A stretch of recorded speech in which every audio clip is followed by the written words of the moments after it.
جب بہت زیادہ دولت ہوتی ہے تو پھر بھی آزمائش ہوتی ہے، بہت زیادہ شہرت ہوتی ہے تو پھر بھی آزمائش ہوتی ہے، بہت زیادہ چاہنے والے ہوتے ہیں تو پھر بھی آزمائش ہوتی ہے۔ اچھے حالات سے بھی یہ بندہ آزمایا جاتا ہے اور برے حالات سے بھی، بلکہ میں آپ سے عرض کروں غریبوں پر آزمائش کم ہوتی ہے، امیروں پر، مالداروں پر، مشہور لوگوں پر آزمائش وَاعْلَمُوا أَنَّمَا أَمْوَالُكُمْ وَأَوْلَادُكُمْ فِتْنَةٌ، مال اور اولاد آزمائش ہے، فتنہ ہے، زیادہ آزمایا جاتا ہے بندہ۔ اللہ تعالیٰ انسان کو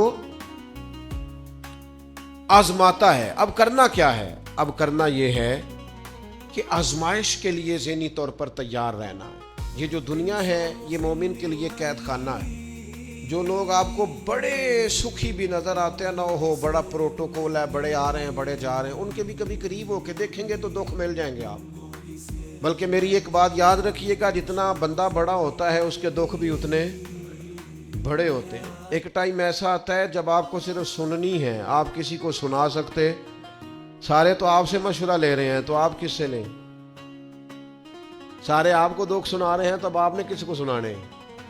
سارے تو اپنی باتیں آپ سے کر رہے ہیں تو آپ نے اپنی بات۔ تو جتنا بندہ بڑا ہوتا جاتا ہے اس کے دکھ بھی اتنے بڑے ہوتے جاتے ہیں۔ اس لیے حالات کا اتار چڑھاؤ تو انسان کے ساتھ رہے گا، اور پھر اسی طرح کا معاملہ مراتب کے اختلاف کا ہے، مراتب کا اختلاف بھی رہے گا۔ کوئی امیر رہے گا، کوئی، مجھے بتائیے مزدوروں کی ضرورت ہے کہ نہیں دنیا میں؟ تو اگر سارے ٹھیکیدار ہو جائیں گے تو مزدوری کون کرے گا؟ لیڈر اگر سارے بن جائیں گے تو کارکن کون بنے گا؟ سارے امام بن جائیں گے تو مقتدی کون بنے گا؟ سارے استاد لگ گئے تو شاگرد۔ اللہ تعالیٰ نے یہ نظام بنایا بھائی، لیکن بس ایک بات ذہن میں رہے کہ کوئی بھی مالدار کسی غریب کو حقیر نہ سمجھے۔ اب مراتب کا اتار چڑھاؤ ہے، اس میں بھی پریشان نہیں ہونا چاہیے، یہ اللہ تعالیٰ نے بنایا ہے۔ اور اگر قرآن مجید کی جو آیت، جو لفظ میں پڑھنے لگا ہوں، اگر یہ آپ سمجھ جائیں نا اور اس پر ایمان رکھے پورے طور پر، تو پھر تو غریب آدمی کبھی پریشان ہو ہی نہ، پھر تو کہے جہاں میں ہوں بالکل ہوں۔ اللہ تعالیٰ نے قرآن مجید میں فرمایا وَلَوْ بَسَطَ اللَّهُ الرِّزْقَ لِعِبَادِهِ، فرمایا اگر اللہ تعالیٰ اپنے سارے بندوں کی روزی کشادہ کر دیتا، سب کا رزق اگر اللہ وسیع کر دیتا، لَبَغَوْا فِي الْأَرْضِ، تو زمین میں بغاوت ہو جاتی، یہ فساد برپا کرتے، بغاوت کر دیتے اگر سب کی روزی۔ کچھ لوگ کہتے ہیں جی میں غریب ہوں، تو میں کہتا ہوں زکوٰۃ تو نبی پاک نے بھی کبھی نہیں دی، حضور پر بھی فرض نہیں کی، اتنا مال ہی کبھی جمع نہیں ہوا۔ اگر مال میرے بھائی بہت ہی زیادہ عظیم ہوتا تو سب سے زیادہ سیدہ فاطمہ کے گھر ہوتا، وہاں تو مہینہ مہینہ چولہا نہیں جلا۔ اگر دولت بڑی عظیم ہوتی تو سب سے زیادہ سید عائشہ کے حجرے میں ہوتی۔ نبی پاک علیہ السلام ہر کام آہستہ آہستہ کرنے کا حکم دیتے اطمینان سے، لیکن صحابہ فرماتے ہیں حضور کے پیچھے نماز پڑھی تو نبی پاک جلدی سے عصر پڑھا کے گھر گئے، جلدی سے، اور تیزی سے حضور واپس آئے۔ تو ہم نے عرض کی یا رسول اللہ صلی اللہ تعالی علیہ وسلم، آج اتنی جلدی آپ گئے اور اتنی جلدی واپس آ گئے؟ تو محبوب فرمانے لگے نماز پڑھا رہا تھا تو مجھے خیال آیا کہ وہ گھر میں تو سونا کل بانٹ رہا تھا، آج میں تو ایک ڈلی سونے کی بچی ہوئی پڑی ہے، تو میں نے کہا زیادہ وقت نہ گزر جائے، وہ بھی میں جلدی سے جا کے دے آؤں، تو میں جلدی سے گیا ہوں۔ پیسے نہ ہونے پر پریشان ہو یار، نبی پاک نے تو انہیں قبول ہی نہیں کیا، پسند ہی نہیں فرمایا۔ دولت، عہدہ، شہرت، اس کے بارے میں پریشان ہو، اللہ کہتا ہے یہ سب کا وسیع ہوتا تو زمین میں فساد ہوتا۔ لہذا مقصد حیات کو سمجھو، صرف عہدے کا اوپر نیچے ہونا یہ کمزوری کی علامت نہیں ہے، اپنے آپ کو اس سے نکالو۔ اگر اللہ تبارک و تعالیٰ نے کہیں رکھا ہے انسان کو تو یہ اس کے لیے فائدہ مند چیز ہے۔ پھر ایک بات یہ ہوتی ہے، بہت سارے دوست آ کے پوچھتے ہیں جی میں جو کام بھی کرتا ہوں ناکام رہتا ہوں، جو کام بھی کرتا ہوں پیچھے رہ جاتا ہوں، جو جدوجہد بھی کرتا ہوں میرا کام آگے نہیں چلتا۔ حضرت عیسیٰ علیہ السلام نے نہ گھر بنایا، نہ نکاح فرمایا، ایک پیالہ تھا ہاتھ میں. ایک دن انہوں نے دیکھا کہ ایک آدمی چلو سے پانی پی رہا تو پیالہ بھی صدقہ کر دیا. وہ ایک اینٹ کا تکیہ رکھتے تھے. ایک دن انہوں نے ایک شخص کو دیکھا کہ بازو بچھا کے اس نے تکیہ بنایا ہوا ہے تو وہ اینٹ بھی کسی کو دے دی, تیرے کام آ جائے گی. اس خلوص کے ساتھ انہوں نے دین کی تبلیغ کی. لیکن قوم نے کیا کیا؟ معاذ اللہ انہیں سزا دینے کے لیے, پھانسی لٹکانے کے لیے آ گئی. وہ تو اللہ نے کرم کیا, آسمانوں پہ اٹھا لیا.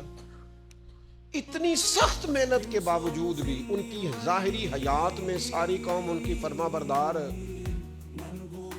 پھر مجھے بتائیے حضرت عیسیٰ دنیا سے کامیاب تشریف لے گئے کہ نہیں؟ جناب عیسیٰ دنیا سے وہ کیوں کامیاب گئے کہ اللہ نے جو ڈیوٹی ان کے ذمہ لگائی تھی وہ ڈیوٹی انہوں نے پوری کی ہے. ہم اپنی ڈیوٹیاں پوری کریں, صبح دکان وقت پہ کھولیں. گاہک تو اللہ بھیجتا ہے, رزق تو اللہ دیتا ہے.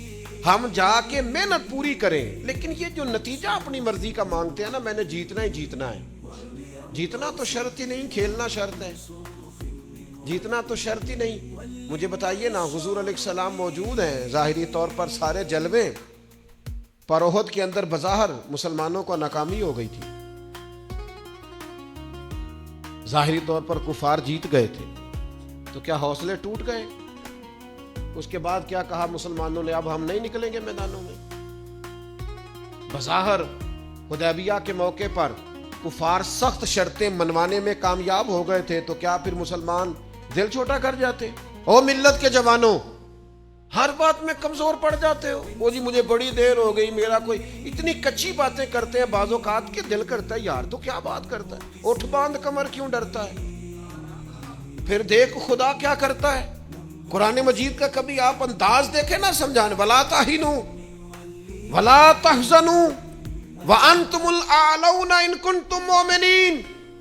فرمایا کمزور نہ پڑنا, غم نہ کھانا, بس پکے مومن رہنا.